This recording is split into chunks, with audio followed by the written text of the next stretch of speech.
That's right. Here's in the Washington Post. Obama's mother had full coverage for her cancer. Full coverage.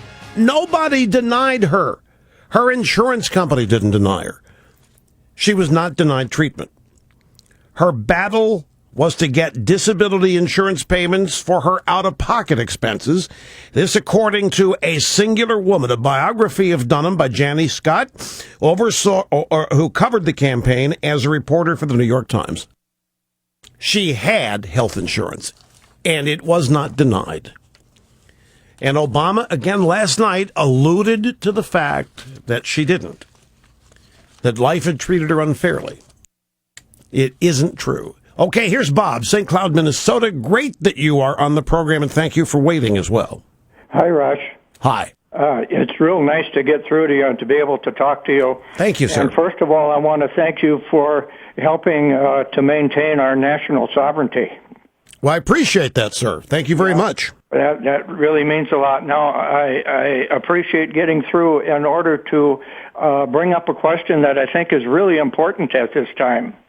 And my question is, to what extent do you think illegal voting will be a factor in the upcoming election? I don't know to what extent it will occur, but I do know the Democrats are counting on it and want it to happen. They want the option to cheat. It is why they are so opposed to voter ID, photo ID, in order to vote. And I suppose that's why they want all these illegals into the country, you know. Damn right. Yeah, so that they can, even though they don't, a lot of them won't have the. Not only that, their future potential dependence on government. Yeah. The last thing they want is these people coming in becoming self-reliant. That's not that does not further the Democrat Party at all. Self-reliance, individualism, people taking care of themselves does not advance the Democrat Party, and that's all they're interested in.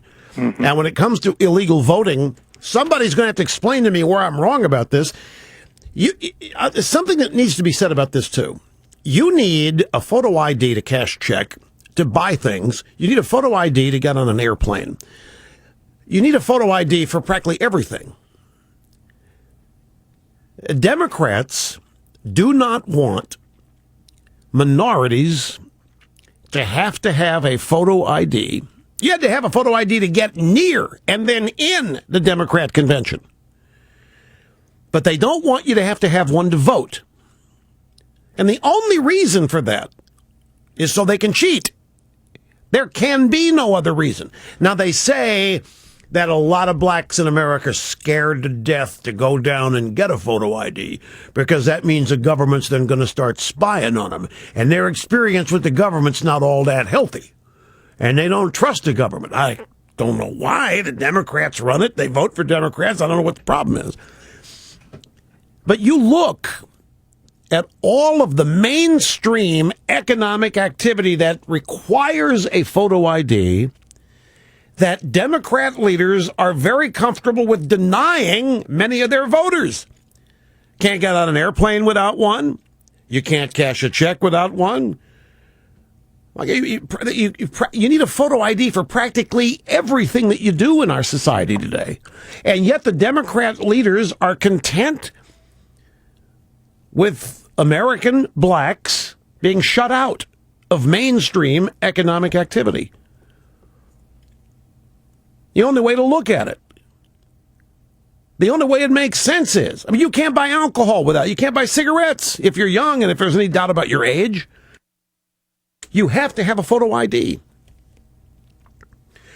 To open a bank account, much less cash a check. Democrats even had an illegal alien speak at their convention. First time that's ever happened. Did you know that? Don't doubt me. First time an illegal immigrant spoke about, well, I don't know what he said or she said. I didn't see it, but I know it was scheduled. Bob, thank you very much. I appreciate your kind words. This is Kathleen, White Lake, Michigan. You're next on the EIB Network. Hello. Hi, Rush. It's a pleasure to talk with you.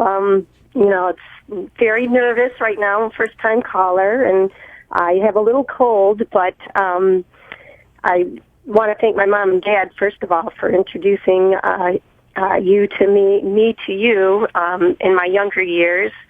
My question for you is, Obama talks about trying to lower the health care costs for Americans. My husband currently works for a medical supply company who, at this point in time, are in a panic because Obama signed into a law effective January that his corporation will be charged 2.7% tax on all medical devices and their sales. And it's called the MDXT tax. And it's just one of many new taxes that will hit on January 1st if something isn't done. The Bush tax rates will expire, and they'll go back up to what they were during the wonderful and great Clinton years. So, but you're right. There's a whole slew of taxes just waiting to kick in, and the tax on medical device. And by the way, the things that are now categorized as medical devices, even Band-Aids. I mean, beyond this, some ridiculous examples. No, you're absolutely right. It's just the tip of the iceberg.